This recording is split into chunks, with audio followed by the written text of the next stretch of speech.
ये जो चुनाव किसका है वहाँ तक तो हमें कोई आपत्ति नहीं थी। उस वक्त की परिस्थितियाँ थी और आज भी हो सकता है सरकार अगर लगता है उनको कि 3-4 जिलों में नहीं कराएं, लेकिन बाकी सारे ही चुनाव कर निरस्त कर दिए परसों रात। जबकि चुनाव आयोग कह रहा है हम सक्षम है, करा सकते हैं, कराना चाहिए।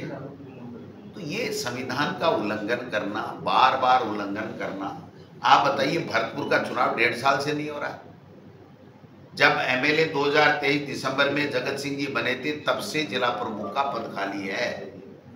बार बार निकाल करके फिर वापस विड्रॉ कर लेते हैं उस उपचुनाव को, और कोर्ट से आदेश लिया है सिंगल बेंच से कि 60 दिन में चुनाव कराइए। उस सिंगल बेंच के ऊपर डबल बेंच से सरकार ने जाकर के स्टे ले लिया। सरकार को क्या नौबत आ गई साहब।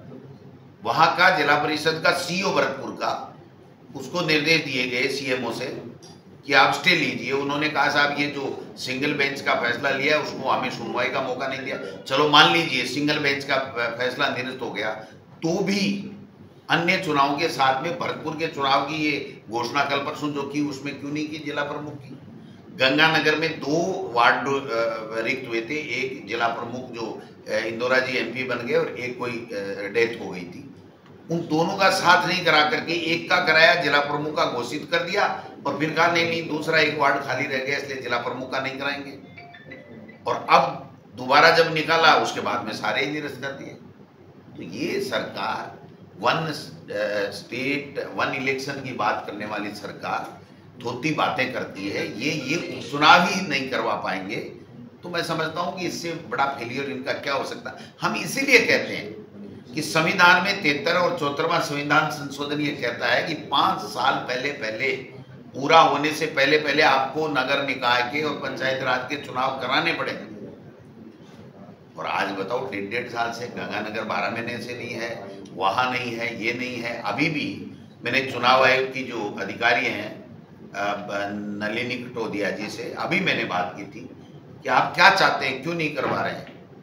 तो उनका यही कहना था कि साहब सरकार की तरफ से जो आया कि नहीं इसको सबको निरस्त कर दो, अभी परिस्थितियां नहीं हैं, हम तो कराना चाहते हैं लेकिन सरकार के ऊपर थोड़ी हम।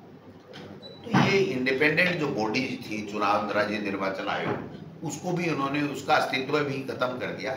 और यहाँ राजस्थान में तो भाई साहब ब्यूरोक्रेसी जो है इतनी हावी है कि ब्यूरोक्रेसी इतनी हावी है जिसको पूछो मत। जनप्रतिनिधि चाहे वो बीजेपी का एमएलए हो, चाहे वो मंत्री हो, चाहे मुख्यमंत्री, किसी की कोई पूछ नहीं है, कोई चल नहीं है। अभी ये जो बॉर्डर पे लगाए कर्मचारियों को, आप बताइए चिकित्सा बाकी डॉक्टर एपीओ क्यों बैठे थे 6 महीने से। चलो कोई बात नहीं, बॉर्डर पे लगाओ, हर डिपार्टमेंट के लोगों को लगाया, अच्छी बात है। हमारे लोग सब बॉर्डर पे जाने के लिए तैयार हैं, सेना में भी जाने के लिए तैयार हैं, सेवाएं देने के लिए तैयार हैं। लेकिन इसमें भी राजनीति हुई है। राजस्थान में ऐसे लिस्टें छांट के, ये कांग्रेसी पृष्ठभूमि का व्यक्ति है, ये बीजेपी के एमएलए ने कहा इसको लगाओ इसको मत लगाओ, उस तरीके से वहां पर ड्यूटी लगाई गई। कल मैंने एक डिपार्टमेंट के सेक्रेटरी को कहा कि आपने सीकर से जो अधिकारी पशु चिकित्सक लगाए हैं उसमें से एक अकेली महिला है, इसकी जगह किसी व्यक्ति को भेज देते।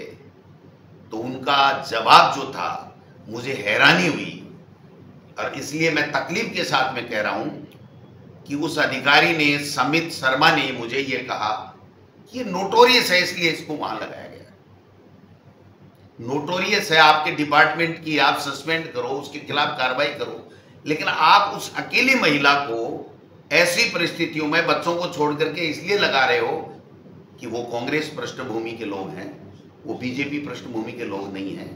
तो ये आप कहां युद्ध लड़ने की, जीतने की बातें कर रहे हो।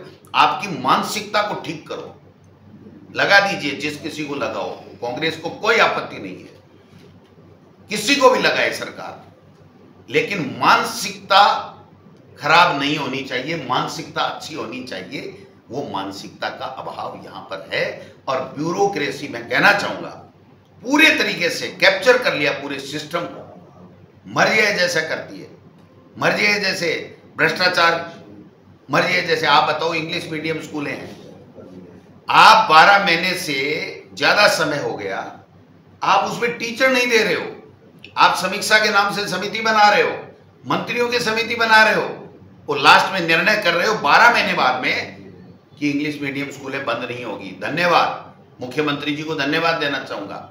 मुझे जहां तक जानकारी है मुख्यमंत्री जी ने इंटरवेन किया। मंत्री चाहता था ये बंद हो, लेकिन मुख्यमंत्री ने कहा ऐसा गलत निर्णय हम नहीं करना चाहिए, हमसे ठीक नहीं होगा।